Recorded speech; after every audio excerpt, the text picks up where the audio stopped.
Tell me, Vance, what happened backstage? Were you able to see the Canary? No luck, Charles. She's about as hard to get out in her dressing room as she is in that swing.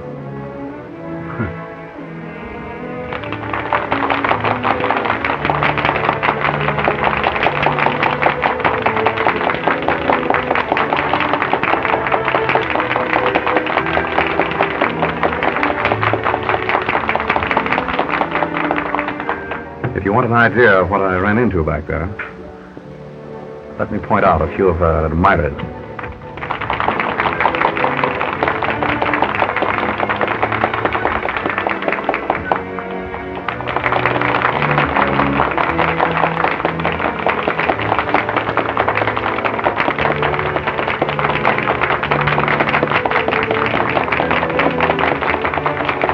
You see a man standing at the box opposite? Yeah.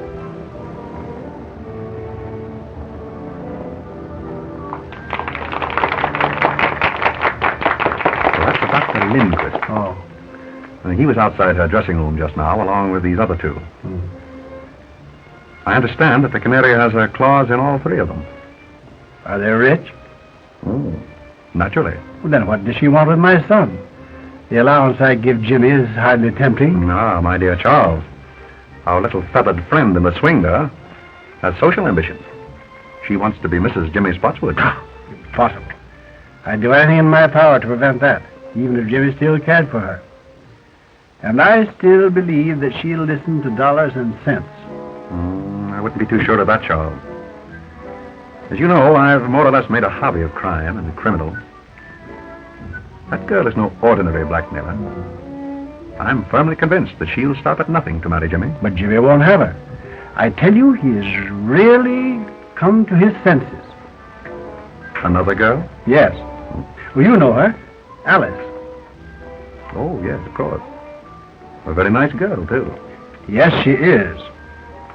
Vance, I'm afraid that I'll have to use my own judgment in this matter. I'm going to see this Canary at her apartment as soon as possible. Well, very well, Charles. But, act quickly. Oh, I know you'll smile, but you know, I have a strange premonition that the Canary is headed for disaster.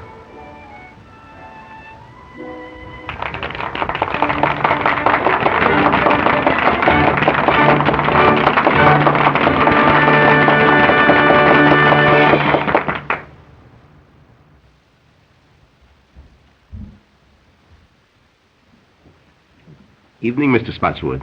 Hello there. Shall I announce you to Miss O'Dell? No, don't bother. That's perfectly all right. Very well.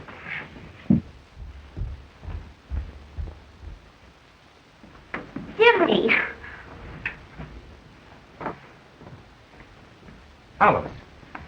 Jimmy, you were going to see the Canary again.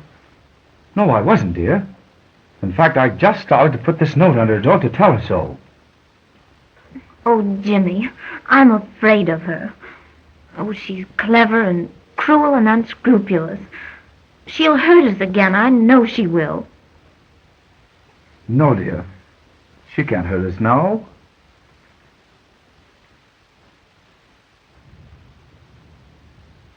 Hey, boy, will you announce my name? Never mind. Yes, sir. Hello, Jimmy. Why, hello, Dad. Good evening, Alice. Good evening, Mr. Spottswoode. You know, I'm delighted that you and Jimmy have made it up again. Thank you.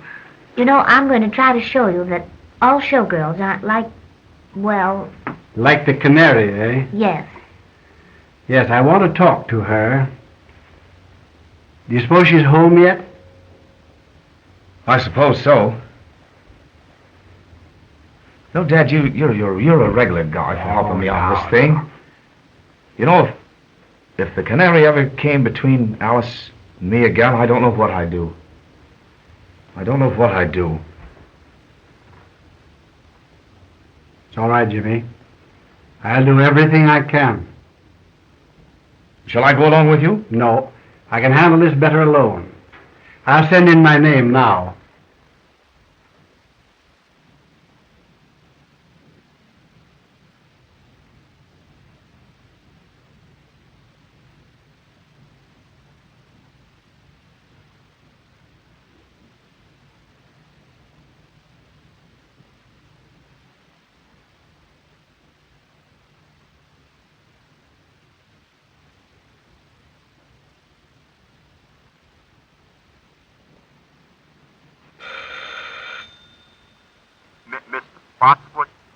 Send him in, please.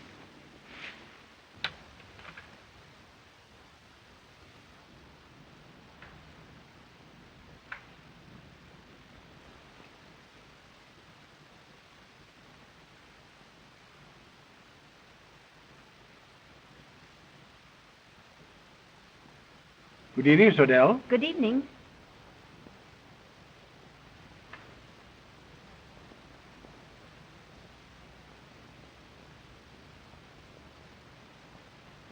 Shall we go over here? Why, yes. Will you sit down? Thank you. Well, I don't think we need waste any time, Miss O'Dell. You know why I am here. How much? Nothing doing, Mr. Spottswoode. I've decided to marry Jimmy. I'm afraid that marriage is quite out of the question, Miss O'Dell. Oh, you're sure about that, are you? I'm positive. Well, how would you like me to tell the world about Jimmy's embezzling from your bank? What? You heard me.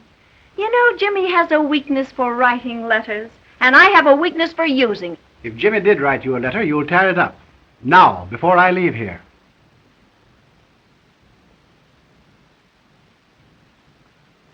Sure. Go ahead, tear it up yourself. My memory's still perfect. Oh, yes, I see. Yes. Very well. You win.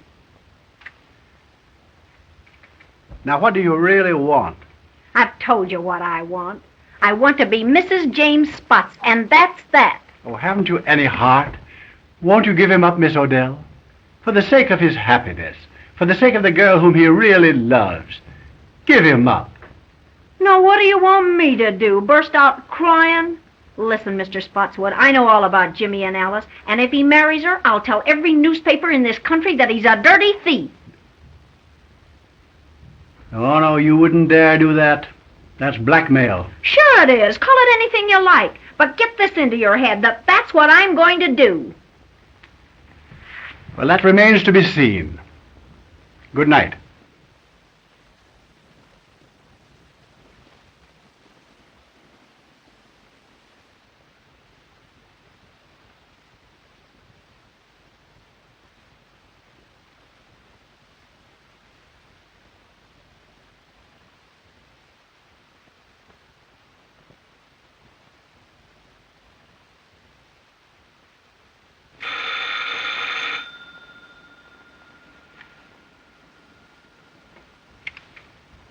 Mr. Cleaver, please. This is Mr. Cleaver speaking. Not the Mr. Cleaver, the great reformer. Yes. Well, this is your favorite weakness. Margaret! Don't get nervous, baby. I've got some news for you. Good news? Yes, darling, I'm going to marry young Spottswoode. Well. May I send you my heartiest congratulations? You bet you can. But send 'em from Tiffany's. What's that? You heard me. And send me one of those fancy autographs of yours on a nice fat check. I'm very sorry, but I'm afraid I shall have to refuse. Ah, be yourself. Big reformers who lead double lives can't refuse. Now look here. I'll see you dead first. Listen. You'll be here after the theater with the dough and like it. The little rat.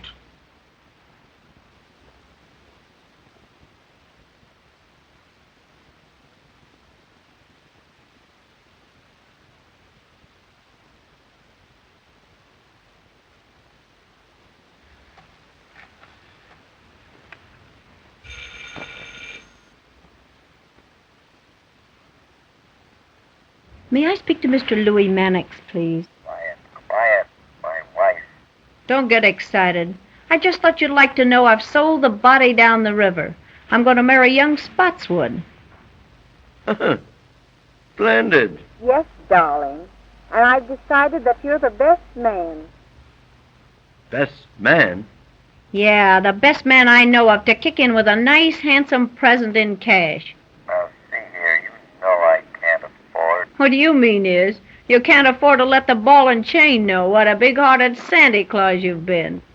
Now, look here. I've told you what I'd do to you if you ever got to The wife? Forget that bunk. And be on my front porch after the show with that Jack, or I'll get to your wife all right.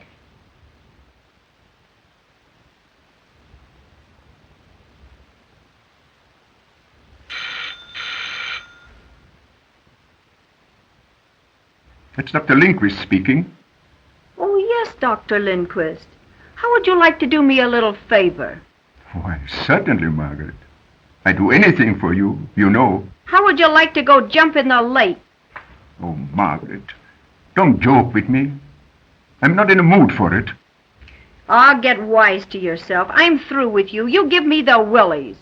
I warn you, Margaret. I'm desperate. If I can't have you, no other man shall ever have you alive.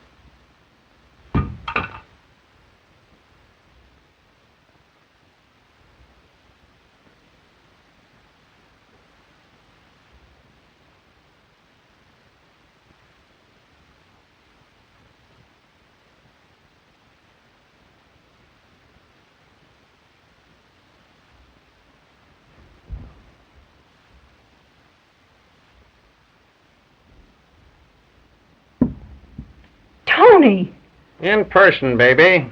How's my little squaw? I thought you were still in jail. Well, I got tired of the big house, Mrs. Skeel, so I dropped in to see my little wife. I'm not your wife. How come? I divorced you 6 months ago. Yeah? Listen, baby. A little thing like a divorce don't mean anything to me. I heard you taking those suckers down over the phone. And I'm in and in on the works. 50-50. You big crook. You're not in on this one. Don't, you big heel. Say, I ought to bump you off. You're doing your swing for it. Yeah? Well, maybe it'd be worth it. Now get this. I'm in on this racket. I'll be back for my cut. Yeah? Try and get it.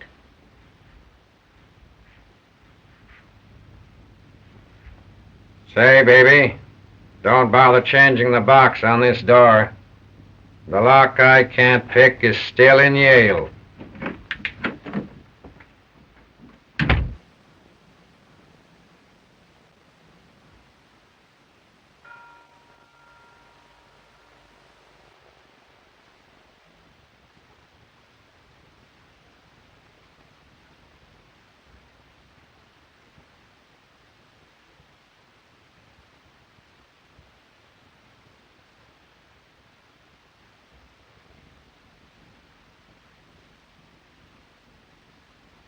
Miss O'Dell, may I see you for a few moments, please? It won't get you anything, but come ahead. Thank you.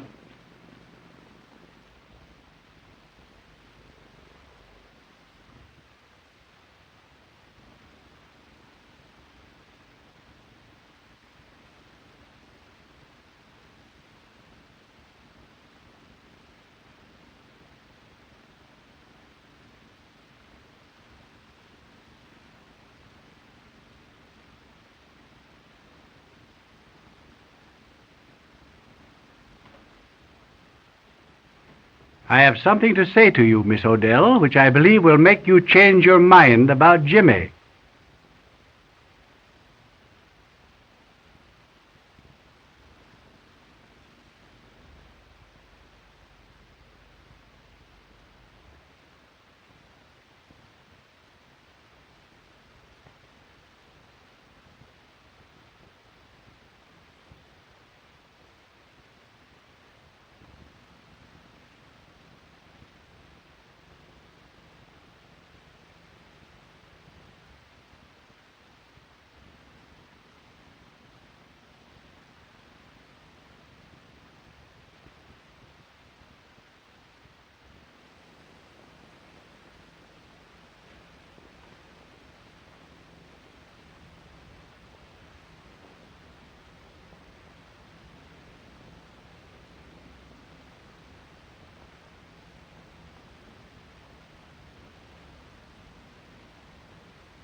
Paper, mister? Morning paper? No. No. No.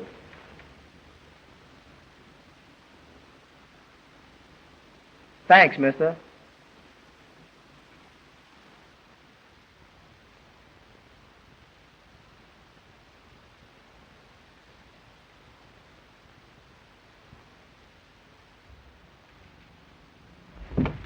Very well, Miss O'Dell. That suits me perfectly.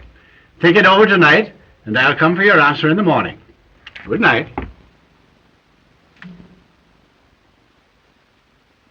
Boy, will you call me a taxi, please? Yes, sir.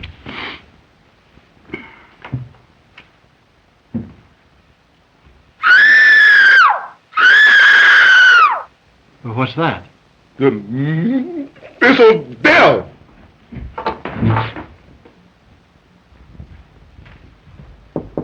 Miss O'Dell, what's wrong? Something startled me, Mr. Spottswoode, but I'm all right now. Are you sure you're all right? Yes, quite sure. Run along home and come back in the morning. Oh, very well, then. I'll see you in the morning. Good night.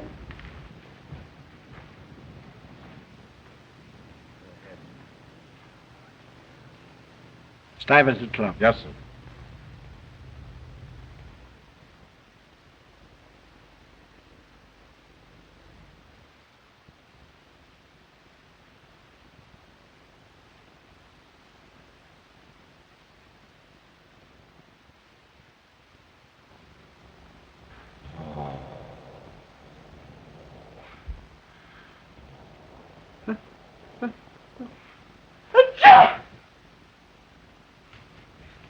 Say, fella, what's the big idea in you coming in here late? Who, me late? Yes, you late. I've been here for an hour. I don't want that stuff. Well, I've been here...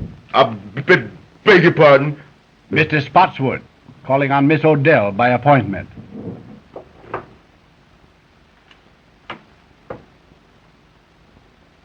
She don't answer. Has she gone out, do you think? I've been on all night. And you haven't seen her go out? No, sir. That's funny. Do you suppose she can be ill? But we may go and knock. Yes, let's do that.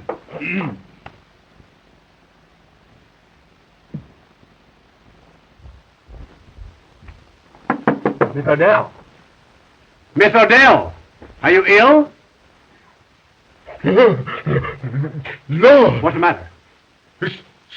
Something has happened. Go get your pass key. Yes.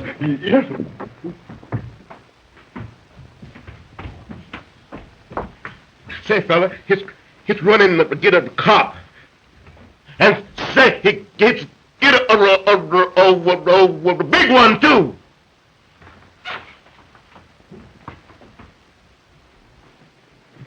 You better let me have that.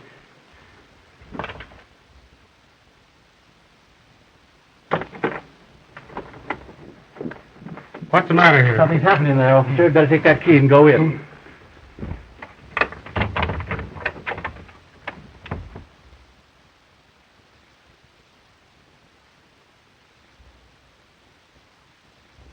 He's dead.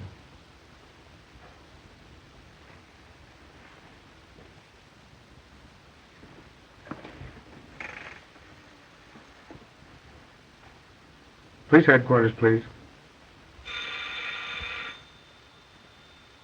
Patrolman Cassidy speaking. There's a woman dead at 184 West 71st Street. It looks like murder. Okay, Cassidy.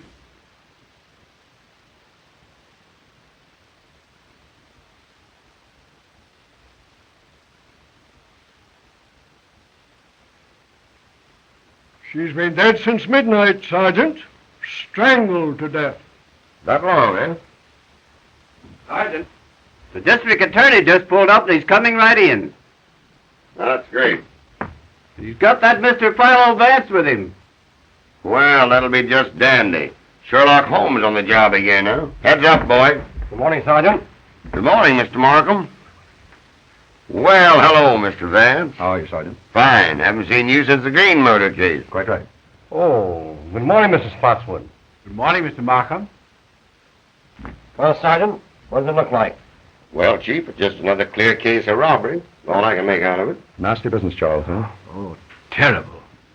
As you know, I was here last night to make my final appeal to her for Jimmy. And when I came back this morning for her answer, this had happened. Yes. They'll probably want to keep you here for a few moments, Charles. Yes, I suppose they will. And by the way, I explained to the district attorney on the way down about Jimmy and the girl here. Oh, that's good. I'm glad you did that, Philo. You know, if I can tell you anything that will help... Well, perhaps later, Charles. Meanwhile, I'll have a bit of a look about. I don't think there's anything worth you looking at, Mr. Vance. It's a clear case. Robbery. She put up a battle and they wrecked the joint. I see. As simple as that, eh? That's it. Well, just the same, Sergeant, if you don't mind, I think I'll have just one little look. Surely, Mr. Vance. Go right ahead. Make yourself perfectly at home. Thank you, Sergeant. Excuse me, Mr. Policeman. When do we sleep? Now, you get this, sonny boy. You'll go for a long sleep unless you button up that big trap of yours. Yes, sir. Sergeant, Yes, Chief? any fingerprints? Well, so far, no. I'll tell you this job was done by an expert. It's perfect. Yes, that's just the trouble. What's that? It's too perfect. Well, that's a little over my head, Mr. Vance. Just what do you mean by too perfect? Well, Sergeant, what usually happens when a heavy lamp like that is knocked off a table?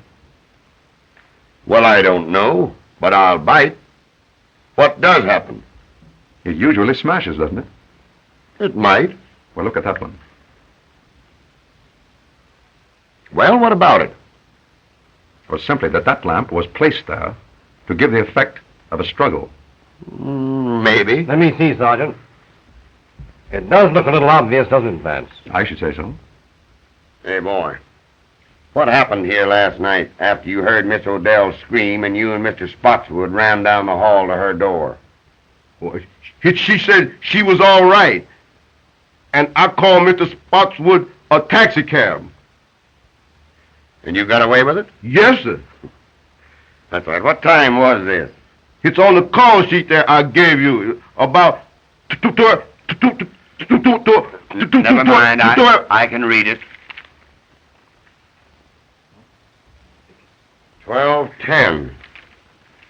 Mr. Spottswoode, where did you go last evening after you left here? I went directly to the Stuyvesant Club. That's right, Sergeant. I met Mr. Spottswoode at the club shortly after 12. We played poker until almost daylight, I believe, wasn't it? It must have been. I know it was long after 4. Oh, yeah, you mentioned that coming down here, Vance. Right. That'll be all for the present, Mr. Spottswoode. Thank you, Markham. But if you do want me later on, Mr. Vance has my number. Quite right. Goodbye. Goodbye. Goodbye, Goodbye, Philo. Charles. I'll phone you. Go right ahead, boys. Suppose we look at some more. Joe.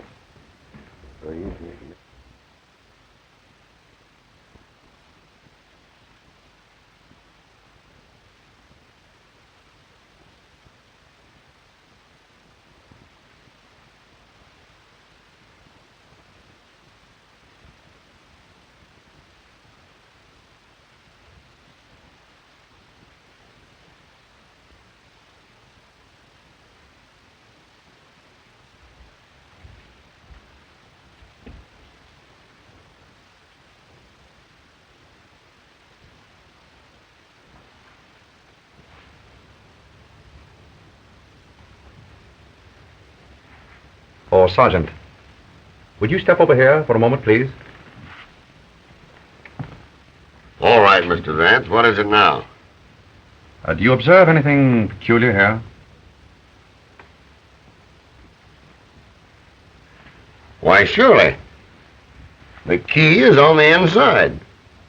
Excellent, Sergeant. Don't you think we might go over that knob for fingerprints? Well, now, Oh, I get you, Mr. Vance. The murderer locked himself in this closet. When Spottswoode left, he came out and croaked the canary. No, I hardly think so, Sergeant. If you will observe, this is the one place in the entire apartment that hasn't been disturbed. Now, what does that signify? That and the fact of the key being found on the inside. Just as I told you. The murderer was in this closet and came out when Spottswoode left. I don't think you quite get my point, Sergeant. If the murderer had been in here, he would have upset this closet as he did the rest of the apartment, wouldn't he? Well, yes, I guess he would. Precisely. Gentlemen, it was someone else who was in that closet while the apartment was being ransacked. And that someone witnessed the murder. Through the keyhole. Splendid, Sergeant. And if you'll find who was in that closet, I think you'll learn from him or her who it was that killed the canary. Sergeant, get the fingerprints, will you? Oh, Joe. Oh, Sergeant, you might check up on the other apartments. Mr. Vance and I are going outside.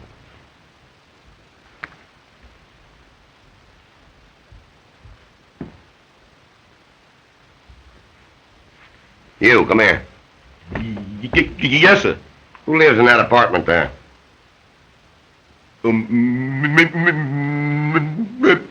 Miss Alice LaFosse. Isn't she the dame that had the battle with the canary the other night over young Spottswoode? All right, all right.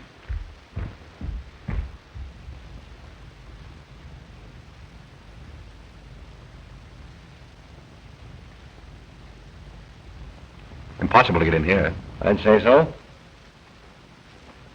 Well, what's this?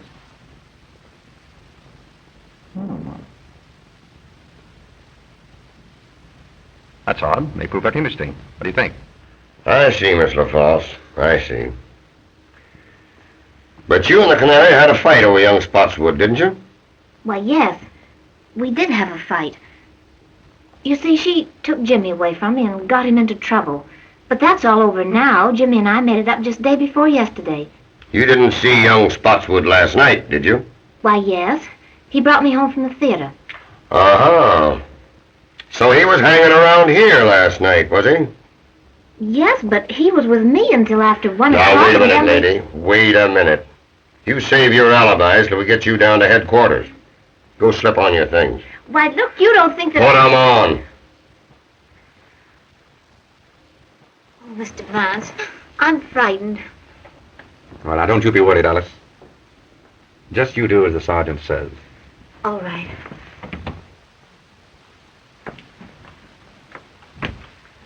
You know, I'm beginning to question this robbery theory, Mr. Vance. You and I were right. Oh, yes. Why, I can see plainly that this murder is all mixed up in a love pact. You know, Chief, I think we'd better round up this young Spottswoode and give him the works. What do you say? Quite right, Sergeant. Markham, I'd like you to add a few names to that list, if you don't mind. The men I mentioned on the way up here. Dr. Ambrose Lindquist, John Cleaver, and Louis Mannix.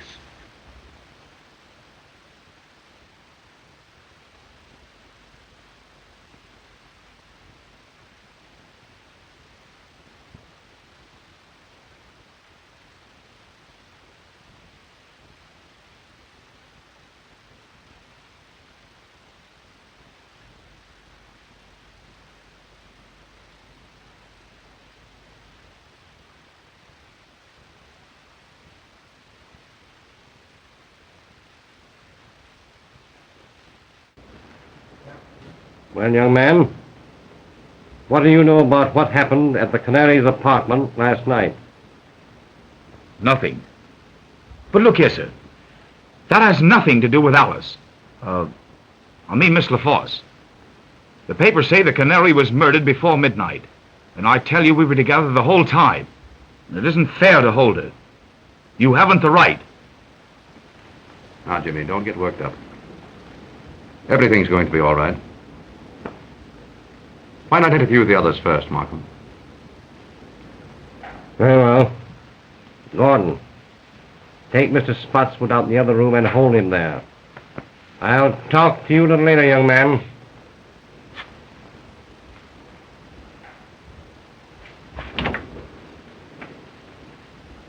Theo. Well, who's next on the list? Mannix. I'd like to make a bit of an experiment, Markham. Have you a pad and pencil there? Yes.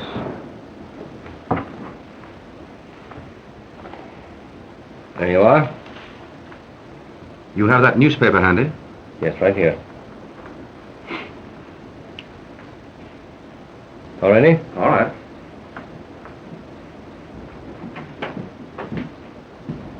Good morning, Mr. Vance. Good morning. Mr. Markham. Good morning. Will you please take a seat? Thank you.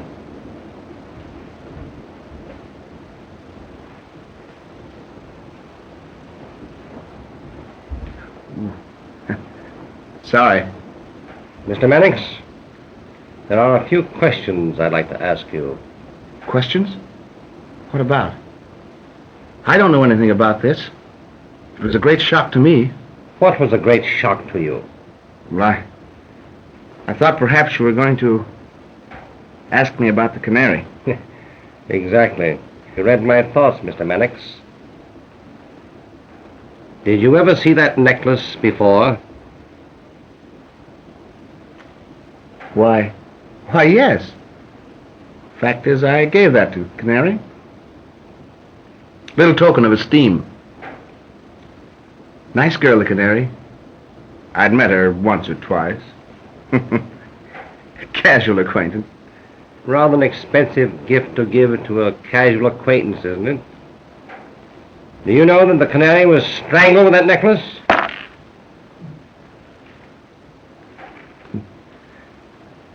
Most remarkable. Unfortunate, I should say. Where were you last night between 11 and 1 o'clock? Between 11 and 1? Yes. Let me see. Why, I was home. I went to bed about 10 o'clock. Tired out. You understand. Pardon me, Mr. Mannix.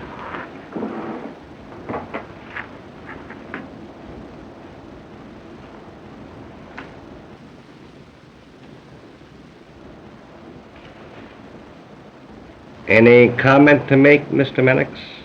Odd habit of mine, drawing triangles. Mr. Mannix, if you were in your bed last night at 10 o'clock, how did you manage to drop that newspaper just outside the Canary's apartment? That edition isn't on the streets until 11.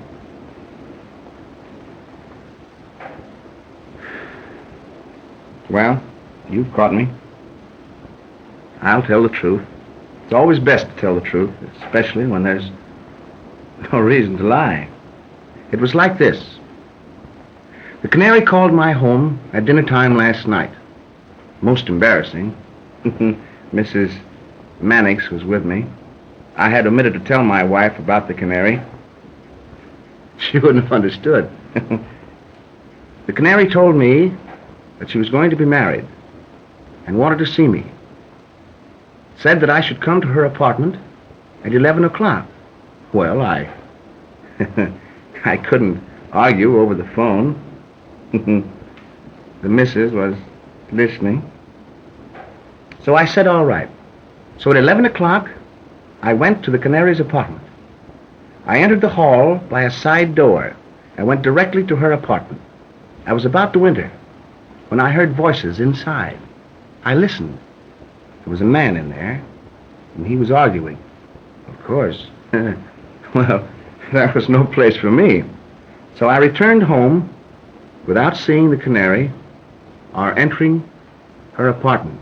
Well, that'll be all the questioning for the present, Mr. Mannix, but I'll have to ask you to wait in the outer office. I may want to speak to you later on. Oh, well, won't you let me go home? I'll get in an awful mess with my wife. I'm sorry, you'll have to wait. Oh, Mr. Markham, I wouldn't run away. Melfield. That'll be all.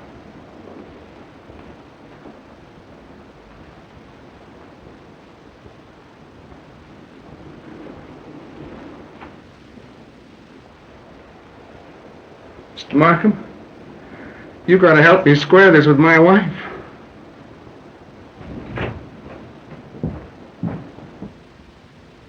We will now have Mr. Cleaver.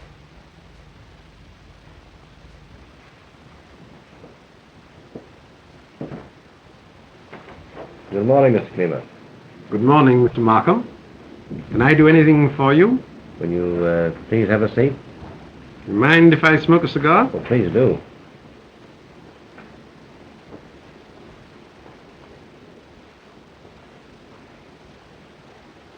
Mr. Cleaver, do you mind if I ask you some questions?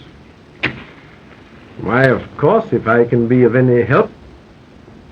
Where were you last night between 11 and 1 o'clock? Motoring. Up the Hudson. In the moonlight. Alone. Though I don't see what that has to do with the district attorney's office. Well, only this, Mr. Cleaver. If you were indulging in the nocturnal beauties of nature along the Hudson last evening, how does it happen that this cigar band, bearing your initials, was found just outside the Canary's window at an early hour this morning?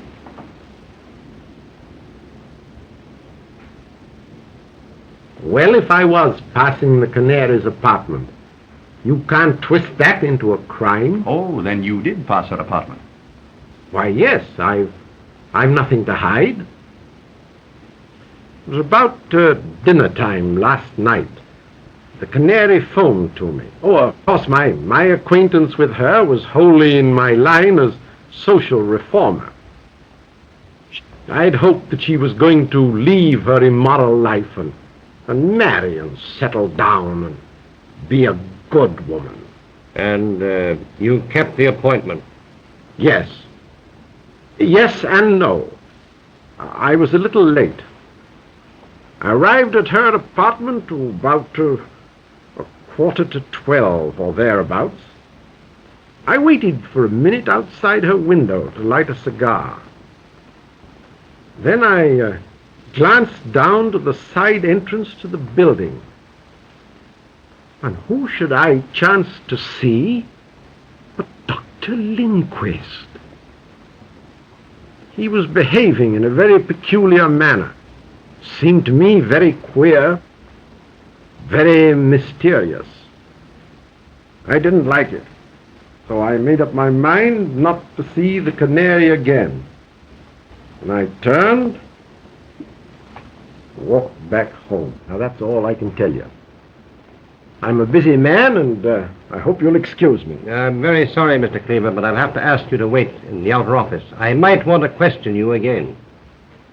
You mark my words, Markham. You'll be sorry for this. Well, I'll take my chances, Mr. Cleaver.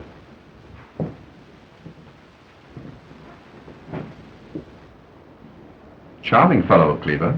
Yeah, rather. By the way, Vance, I didn't see you pick up this cigar band in front of the Canary's apartment this morning. I didn't. Where did you get it? From your wastebasket. Wastebasket? Cleaver dropped it there when he entered. I took a chance on his not remembering that. It seemed to work. Well, I'll be... Very good. Dr. Lindquist. Go. Come on, Doctor. Take your hand. Chief. We caught Dr. Lindquist just as he was leaving town. It's a lie. I was on the way to a patient. Won't you please sit down, Doctor? I'd like to ask you a few questions.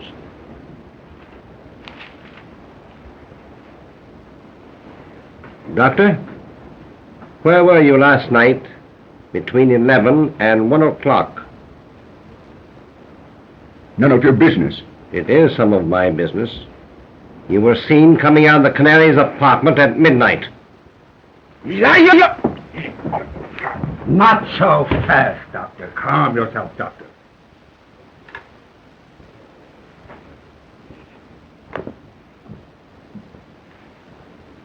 I'm sorry. I lost my temper.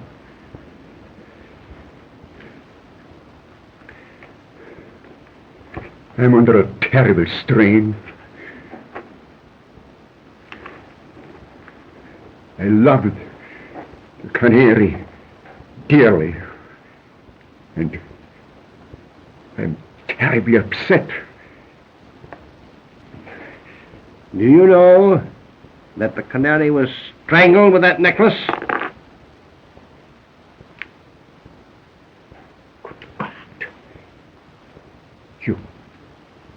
You don't accuse me? But Dr. Lindquist, there's really no need for you to be excited. Now, Mr. Markham here is merely trying to find out what you know. No. I know One moment, Doctor. nothing. Markham, don't you think that we might postpone the interview with Dr. Lindquist for a while? Why, what? Very well. That'll be all for the present, Doctor. I'd like to have you remain in the outer office.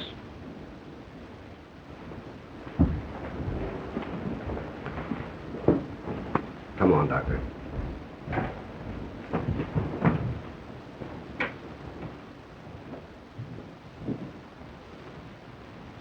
What was the idea, Vance? We had him where he was about to tell us everything. Well, on the contrary, Markham, in his present extremely excited condition, I very much doubt if he would have told us anything. I do think, however, that if we give him a chance to cool off a bit, he's very likely to tell us the truth. Well, perhaps you're right. Good morning, Sergeant. How are you, Sergeant? Good morning, Chief. Hello, Mr. Vance.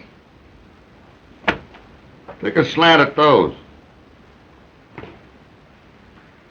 There's the Canary's jewels. They were found in an ash can about a block from her apartment this morning. I guess that kind of disproves the robbery theory. We were right, Mr. Vance. I say we were right. Oh, yes. Yes, apparently we were, Sergeant. Now it's up to us to find another motive. Yes, quite right, Sergeant. You know, Markham, I've been thinking this over all morning. And I believe that I can come pretty close to the psychology of the man who committed this murder. I believe that I can pick him out from that list of suspects, if he's among them. However, it will require a bit of an experiment. What is in your mind? Well, I'd like to use that conference room of yours there for a friendly little game of poker with your suspects. Well, now, that's a cute idea. Just what is your idea, Vance? Well, just this, Markham. A man's true nature always comes out in a game of poker. Now, I know the type and the temperament of the man who murdered the Canary. And in a game of poker, I believe that I can come pretty close to putting my finger on him. That's a new way of catching crooks. Take it easy, Sergeant, will you please? Well, go ahead, Vance. The experiment can do no harm. Quite right. Now, I'd like to have the sergeant's help. Well, I'd be very glad to help you, Mr. Vance. As long as you don't try to hang the murder on me. Sergeant, will you take Mr. Vance's orders, please? Okay, Chief.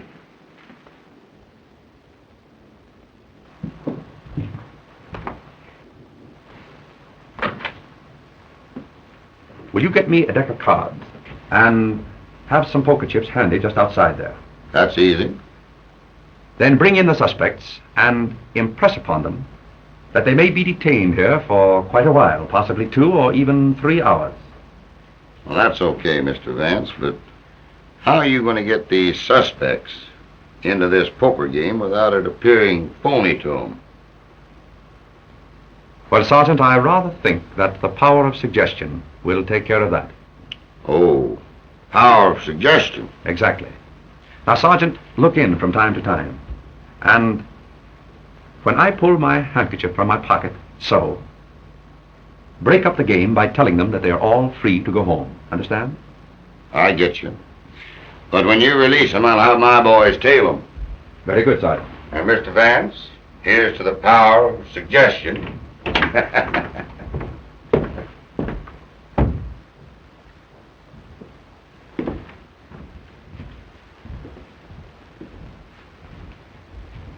Jimmy.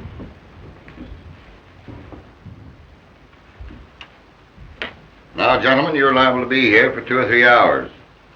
Perhaps longer. That's outrageous. Just make yourselves at home. So, you know, this is going to get me in an awful mess with my wife. That is of no interest to me, sir. I'm sorry. What's the idea, Mr. Vance? Well, what are they going to do with Alice?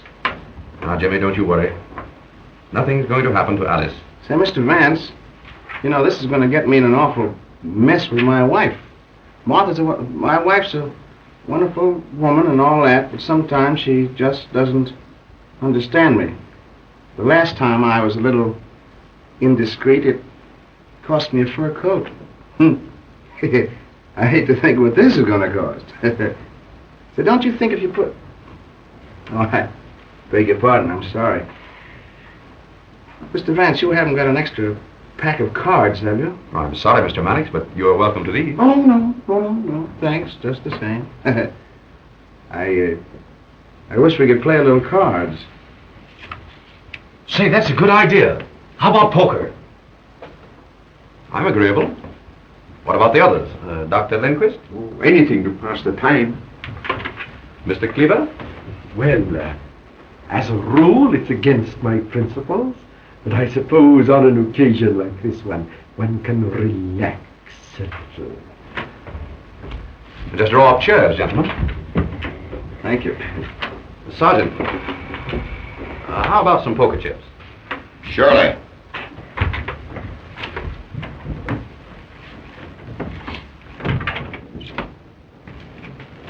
Chief. Yes? Mr. Spottswoode is here. Have him in. Come in, Mr. Spottswoode. Good morning, Mr. Spottswoode. Good morning, Markham. Good morning. I say, Markham, what are you holding Jimmy for? Surely you're not accusing him. No, of course not. We're simply trying to find out what he knows, that's all. Oh, yes. Where is he now? Why, in the other room there with Vance. May I see him? Why, certainly. Of course you could. Vance, Mr. Spottswoode is here. Oh. Hello, Dad. Oh, hello, Jimmy. Good morning, Charles. Good morning, Philo. Dad, what are you doing here? I came to be with you, Jimmy, while you're detained. Oh, by all means. We've just started a little game of poker here, Charles. Would you like to join? Come on, Dad, sit and take a hand. Well, all right. I'll sit in. That'll be fine. Suppose you take that chair, Charles. Thanks. Gentlemen, this is Mr. Spottswoode. Mr. Mannix. And you, Mr. Mannix. Dr. Lindquist. Doctor. And Mr. Cleaver. Mr. Cleaver. How do you do? Shall it be jackpots, gentlemen? Why, yes, anything. Well, yes, the Mrs. and I usually play jackpots.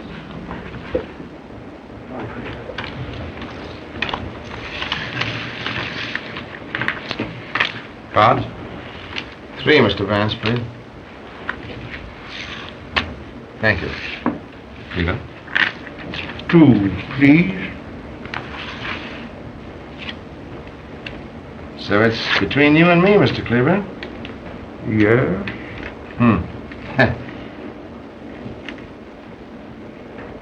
I'll bet a white one.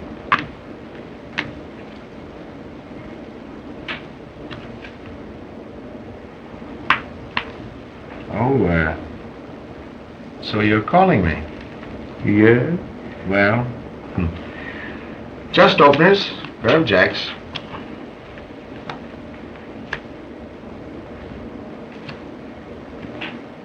Three aces. Oh. So you called a one-chip bet with 3 aces.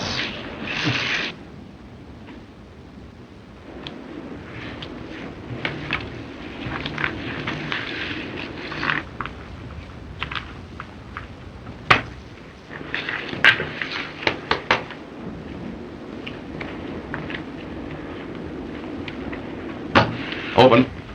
I'm out.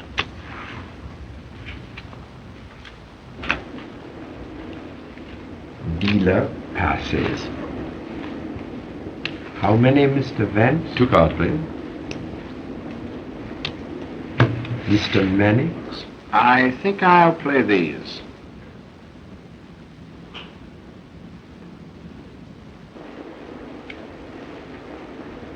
I'll check the bet to you, Mr. Knight.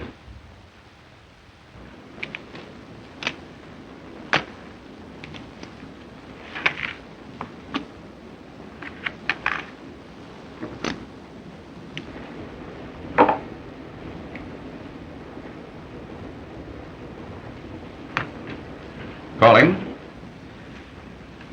9, 8, 7, 6, 5. And they're all spades. You bet on a sure thing, Mr. Mannix, huh?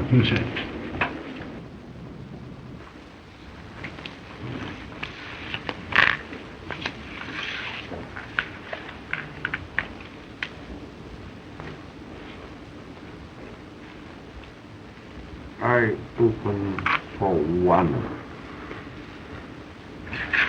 I'll stay. Oh, let's make it a little more interesting. 10 more. Well, that lets me out. I'm out. And me. I'll stay with you, Charles. Cards, gentlemen. 3 for me, please. 1, 2, 3. Mr. Spottswoode? I have plenty.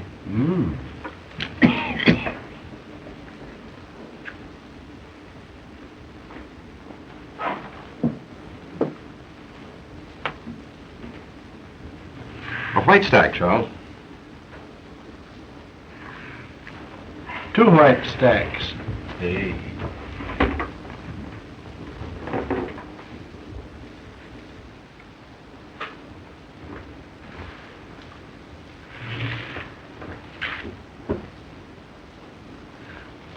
Up 2 chips, Charles. 2. Oh, you want me to do the betting, eh? All right.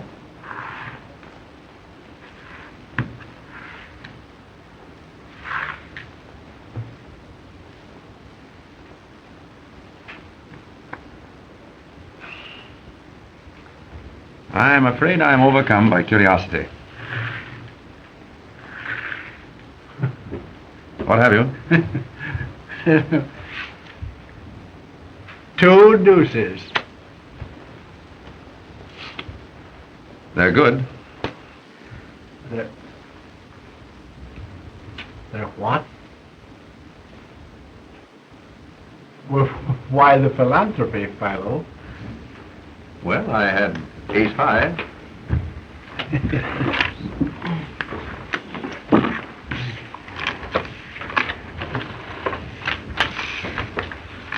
Pardon me, Mr. Vance. Could I speak to you a moment? Excuse me, please. You've traced the fingerprints down, and this is the bird that was in the closet and saw the canary murdered. Gentlemen, here is the man who was in the canary's clothes closet and who witnessed her murder. Well, I shouldn't like to be the man he saw. Thank goodness he didn't see me through the keyhole. So that man witnessed a murder.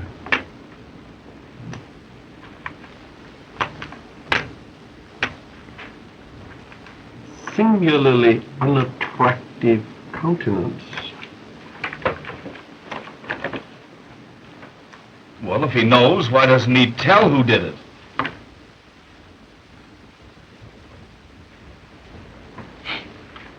Gentlemen, I've been instructed by the district attorney to inform you that you're all free to go home. Thank goodness for that. I wonder what the wife will say. Has anyone a fountain pen, please? There's mine. Oh, thank you, sir. Sorry. Now, what I didn't tell you about this bird, Mr. Vance, in front of the others, is that he phoned in and said that he'd be in the district attorney's office tomorrow and spill the whole works. He says that he saw the guy that croaked the canary, and he'll come in and tell us who it was. Now, we haven't been able to locate him yet, so I guess we'll just have to wait.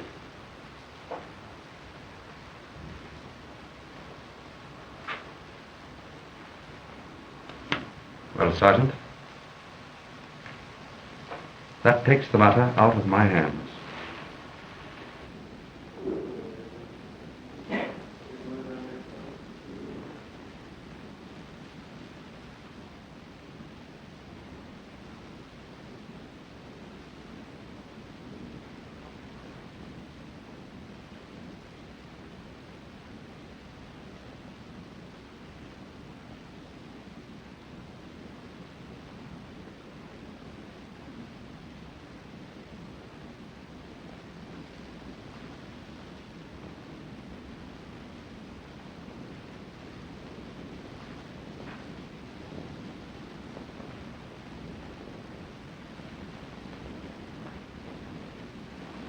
Markham, there can be no doubt of it. The same person who strangled the canary strangled Skeel. This new murder was done to cover up the first. Skeel was obviously blackmailing the canary's murderer. He threatened to inform the police of what he had seen through the keyhole of the closet. And when the murderer learned yesterday at the poker game that the police knew who had been in the closet, he put Skeel out of the way at the earliest possible moment. I believe you're right, Vance. Oh, my.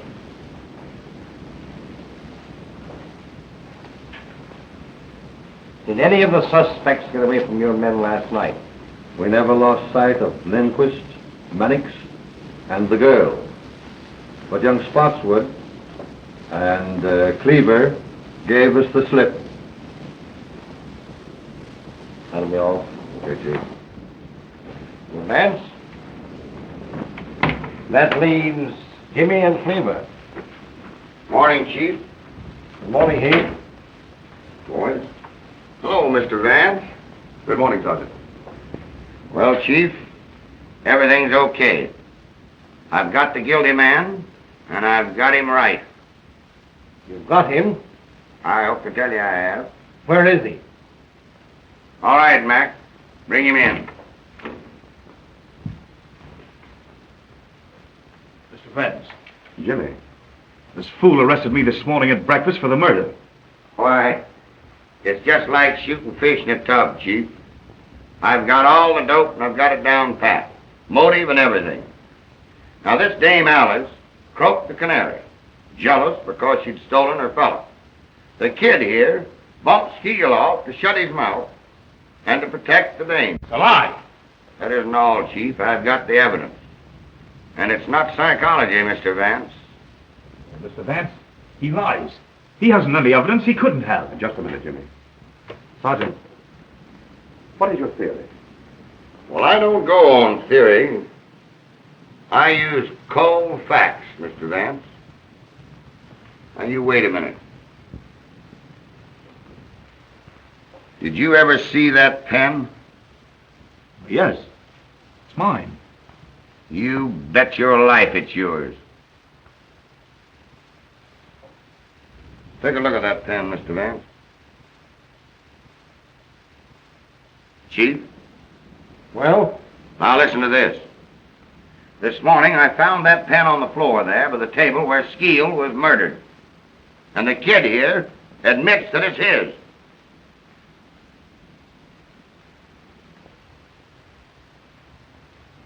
Well, young man, what have you to say?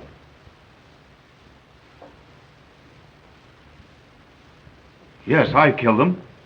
Both of them. I guess that does it, Chief. We've got him in a sack. Now, this Dame Alice... Wait a minute. You've got what you wanted. Now, take me out. Take him away, Mac.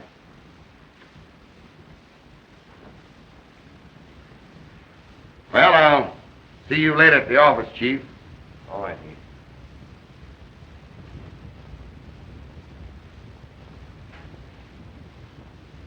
Sorry, Mr. Vance.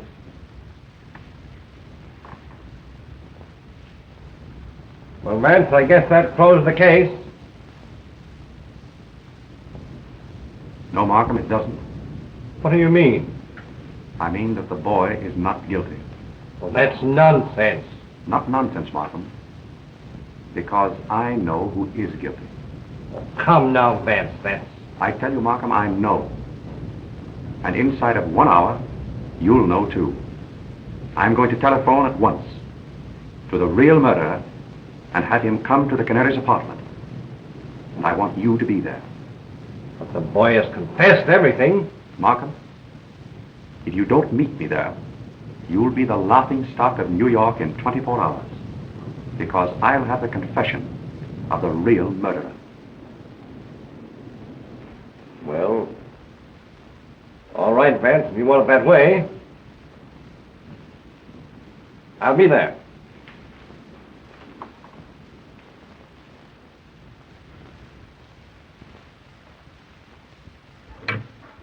Number 3. Bayview 2121. Bayview 2121. Yes, please.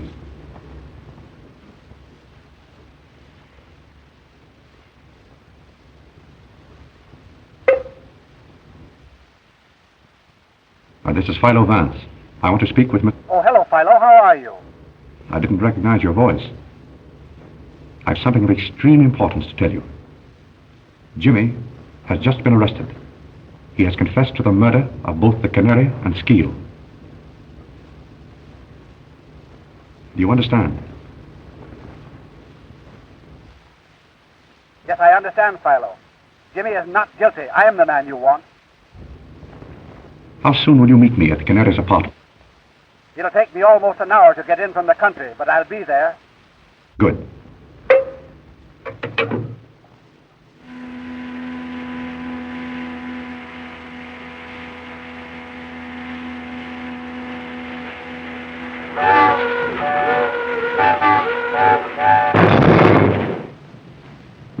It's been over an hour now, Vance.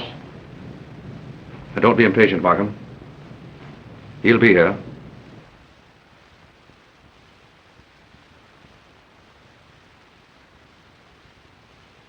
Who is it you're expecting?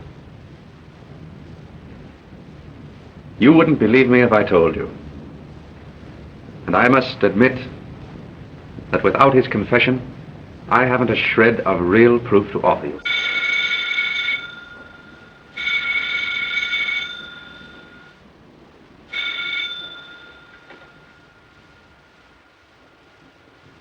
Hello? Yes? This is Mr. Vance speaking.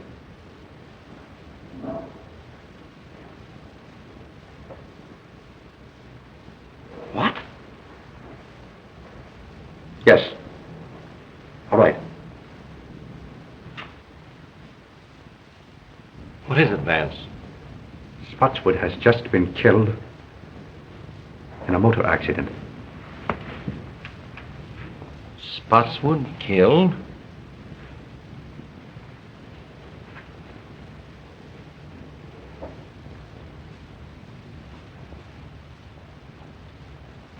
My sympathies, old man.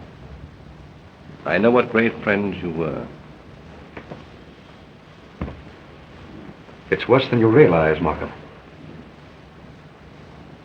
It was Spottswoode who killed both the Canary and Skeel. Spottswoode? I've known it ever since the poker game. But how could you know? Sit down, Markham. It wasn't really so difficult. Remember, the man who committed this particular crime must have had certain definite qualities. A mind capable of working out a well-planned and brilliant course of action. Willing to take a desperate chance and see it through. Now consider the men in the game. Jimmy, I ruled out at the start. But I'd known him as a boy, and his youth and impulsiveness were hardly consistent with such an obviously premeditated murder. Lindquist was far too excitable and erratic to have plotted such a carefully calculated crime. Cleaver, much too cautious, and entirely lacking in the necessary boldness. Mannix, timid, and unwilling to take any risk except upon an absolutely sure thing. The only man at the table with enough imagination to plan such a crime, and with sufficient self-confidence and daring to carry it through, was Spottswoode. When he held a pair of deuces, refused to draw to them, and bet every chip he had on the chance of bluffing me out, the realization suddenly dawned upon me that he was the murderer. For he was the one man of them all psychologically fitted for such an act. But how about finding Jimmy's pen in the Skeet apartment? I borrowed Jimmy's fountain pen after the poker game. My hypothesis is that in the confusion, Spottswoode put the pen into his own pocket, and that Jimmy saw him do it. That is why Jimmy made his confession, to shield his father. Yes, but against all that theory, Vance, we have certain definite facts. Now, for instance, Spottswoode left the Canary's apartment while she was still alive. He talked to her through that door. The hall boy, looking through the keyhole, saw the Canary lying on this sofa smoking a cigarette. Spottswoode then went away and spent the rest of the evening with you. True. And yet I know he committed the murder.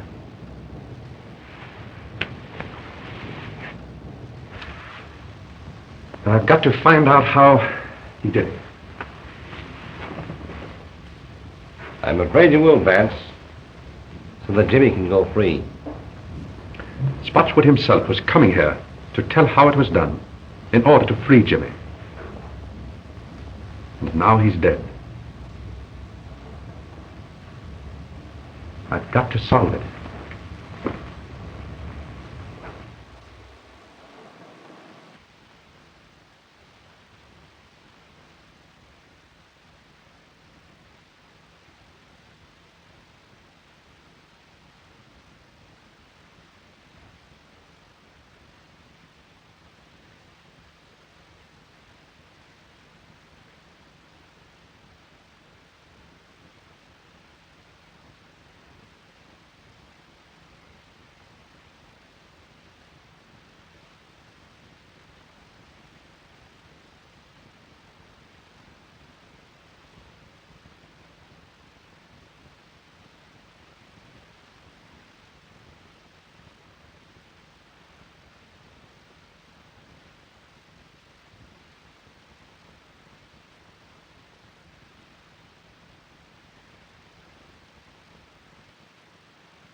I think I have the whole thing. Now follow me closely. The canary was lying there. Spottswoode, let us say, was standing here making a final plea for his boy, which met with an absolute refusal. He walked around to the head of the sofa. Suddenly, he clapped his hand over her mouth, and with his other hand, caught her necklace, and before she had a chance to cry out, he strangled her. He then proceeded to set the stage, to make it appear that the crime had been committed with robbery as a motive. He stripped her jewels from her and placed them in his pocket. Then, he took a cigarette from that box and lit it. He laid her hand here, placed the cigarette between her fingers, so that in case anyone should look through the keyhole of that door there, it would appear as if she were lying here smoking. He then overturned the entire apartment to make it look as if a burglar had ransacked the place. Now just step over here, Markham. He came to this closet door, but he couldn't open it. Skeel had locked himself in, though Spottswoode didn't know that. And Skeel, through the keyhole, saw everything that Spottswoode did. That accounts for the orderly condition of this one closet when everything else in the apartment was ransacked. And that, Markham, was the technique of the crime itself. But that doesn't account for the fact that... Just a minute. I haven't quite finished. I want you to go out into the hall and stand at the desk where Spottswoode stood when he ordered his cab. Very well.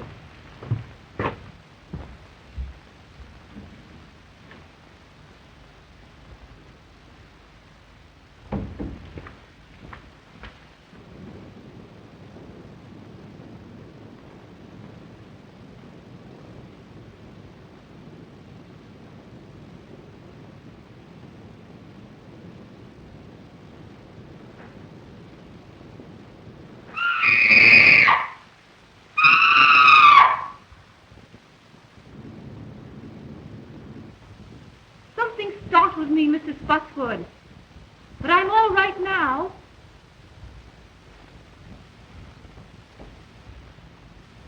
Yes, quite sure.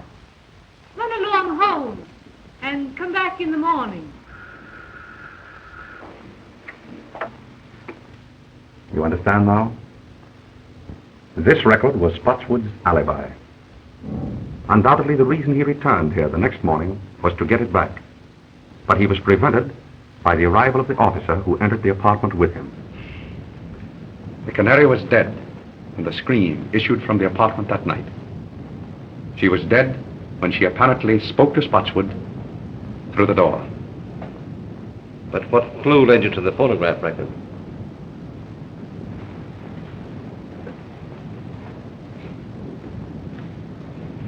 It was this magazine. That is hardly a magazine the canary would have read. So I concluded that someone else must have brought it here. Then, in running through the pages, I happened to notice this. Look closely. You see it? Why, yes, the imprint of a large circle. And on the opposite page? And the same thing. Precisely. As if a disc had been pressed between the two pages. That brought to my mind the thought of a phonograph record. And suddenly, the whole plot became clear to me. It was the only way that Spottswoode could have committed the murder and have produced a voice in the apartment after the canary's death. But I can't understand how he could have reproduced the canary's voice. It wasn't the canary's voice, Markham. Spottswoode made that record himself. Probably it was his own voice, in falsetto. And remember, it was only necessary to fool the houseboy, and through a closed door. Yes, I can see it all now. He played the game shrewdly and boldly. It was Jimmy's whole life's happiness that was at stake. And Spottswoode risked his own life for his boy.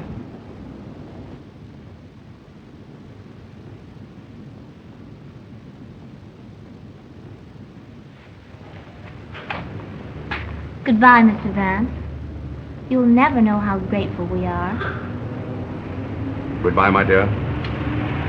I wish you great happiness. Oh, thank you. Goodbye, Jimmy. Your happiness will come. Thank you, Mr. Vance. I can't say any more just now.